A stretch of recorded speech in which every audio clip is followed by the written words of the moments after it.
Ben yakoze konseri muri BK Arena akayuzuza, noneho akayuzuza umwe mu bahanzi bamwise umunebwe ahari. Buriya Imana iratangaje cyane. Imana iratangaje cyane. Iyo urimo kugerega umuntu, iyo urimo gutega umuntu iminsi, urimo kugira gute, Imana imuhera umugisha mu maso yawe.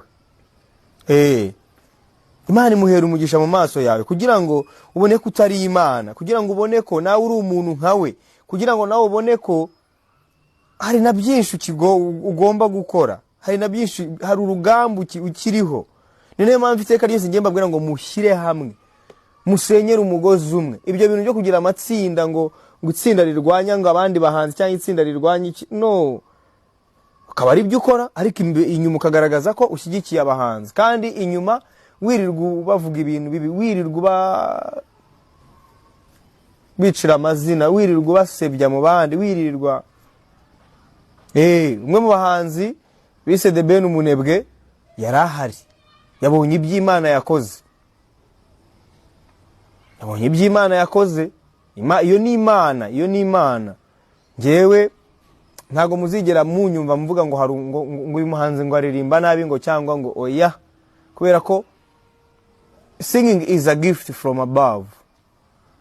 Ntabwo ari ikintu wakwiyemerana cyangwa ngo wakwiratana. Niyo mpamvu mushimira Imana ko The Ben nyuma y'ibintu byose, The Ben ni umuntu uzi Imana, The Ben azi Imana, The Ben arasenga. So Imana yakoze kukwiyereka, Imana yakoze kukwiyereka, kandi n'abandi bahanzi ndabifuriza ibyiza. Nta muhanzi n'umwe nifuriza ikintu kibi, ariko amagambo aca ku ndimi zacu muri 2025 hari benshi banyujije amagambo ku ndimi zabo, bigiye kubagaruka muri 2025. Muzabibonesha amaso yanyu, amatwi yanyu azabyumva. Ntabwo ndi umuhanuzi, ntabwo ndi profete, ntabwo ndi pasteri. Ndi umuntu usanzwe Imana ikunda, ndi umuntu usanzwe Imana yatoranyije, ndi umuntu usanzwe Imana yahisemo, ndi umuntu usanzwe udakoresha imbaraga z'imyuka mibi, udakoresha imbaraga z'abapfumu, udakoresha imbaraga z'abaganga, udakoresha imbaraga izo arizo zose. Ndi umuntu wizera Imana yonyine imwe, Imana yo mu ijuru, Imana yaremye isi n'ijuru. Ntabwo nizera Imana ya Israel, nizera Imana yaremye isi n'ijuru, nizera Imana yaremye umuntu, nizera Imana yaremye ubu busitani tubona, nizera Imana iri muri nge, nizera Imana yampaye uyu mwuka ikanshyira ikemera ko mbaho ano magingo nkaba nkiriho. Iyo niyo Mana yonyine nizera, niyo Mana yonyine nizera, kandi iyo Mana ntago igibangikanwa. Iyo Mana ntigibangikanwa, ni Imana yonyine imwe. Iyo niyo Mana nizera. Ndi umuntu Imana yahisemo irankunda mu bandi, kuko abantu bose Imana irabakunda, ko nanjye yankunze mu bandi.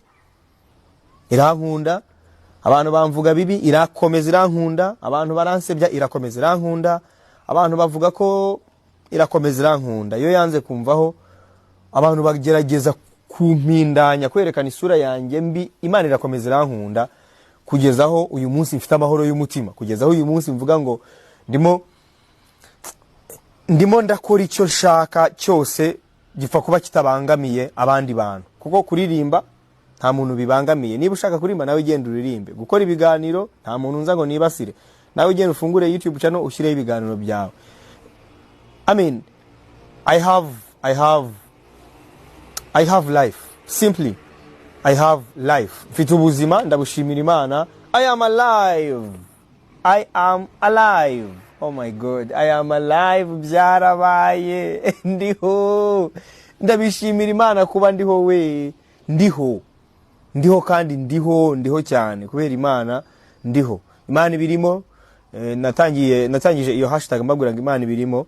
So Imana ibirimo. Aba big energy rero. Ikintu cyakinzanye hano n'urujya nongere kubabwira yuko tumeze fresh, we are healthy. We still balanced. We still we're still breathing. We're still alive. We're still ready to make some twasohoye indirimbo yitwa kwa mama. Ni indirimbo nziza cyane, ni indirimbo mugene muyumve, abazi kumva umuziki mugene muyumve, abazi kumva umuziki mwiza udashishuye, umuziki uvuye muri nyirawo, ngewe nkora umuziki uvuye muri ngewe. I do natural music.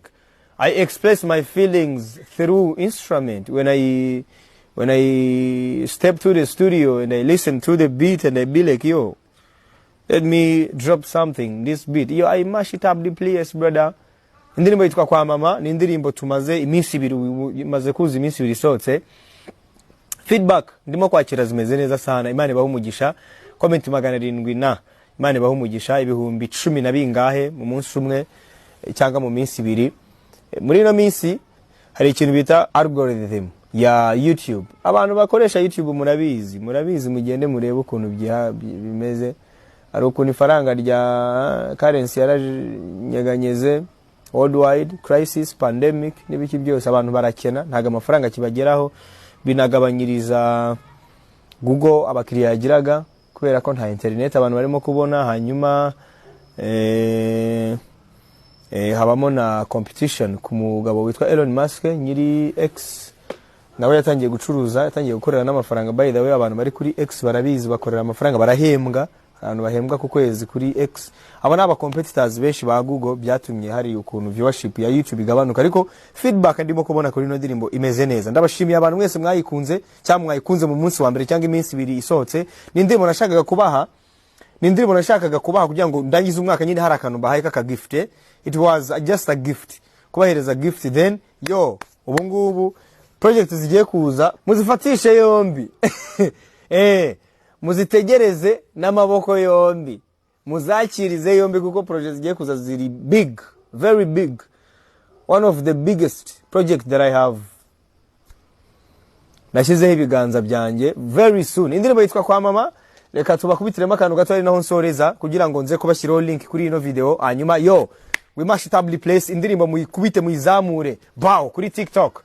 Ku mbuga nkoranyambaga yamaze kugeraho kuri music platforms zose. Indirimbo Kwa Mama yamaze kugera kuri Spotify, iriho kuri Deezer, iriho kuri Audiomack, iriho kuri Boomplay, iriho kuri Instagram, iriho kuri yo, ahantu hose hacururizwa umuziki. Ubu tuvugana indirimbo yitwa Kwa Mama yagezeho. Mu minsi iri imbere nzabasobanurira impamvu nayikoze, tuzaba turi kuri gitari ducuranga mbabwira impamvu naho byaturutse kugira indirimbo yitwa Kwa Mama nyiri recording. Ndashimira Isopro, the producer, Norman Bades. Ndashimira umuntu witwa director Simon SPK, audio from Uganda, Kampala. May God bless you, man. Alongside Kestal, director Kestal. May God bless you, man. Ndanashimira umuntu witwa Shafi US. Yo, Shafi, big up on yourself, man. He has contributed something on this project. So, nagombaga kumuha shoutouts. Hanyuma shimire na Palaso wakunze ino ndirimbo. Hatagize igihinduka mushaka kuzabona remix. Yarayikunze indirimbo. Hatagize igihinduka mushaka kuzana remix ya Kwa Mama. Palaso agashiramo verse ye, hanyuma tukayisohora. So, barabizi twabonye abana bavuga ngo turirimba nabi, abajene ngo turirimba nabi, ngo naga barimba nkatwe. Reka dukomeze twiririmbe, twe dukora umuziki kubera ko tuwukunda, nago dukora umuziki kubera ko turirimba neza.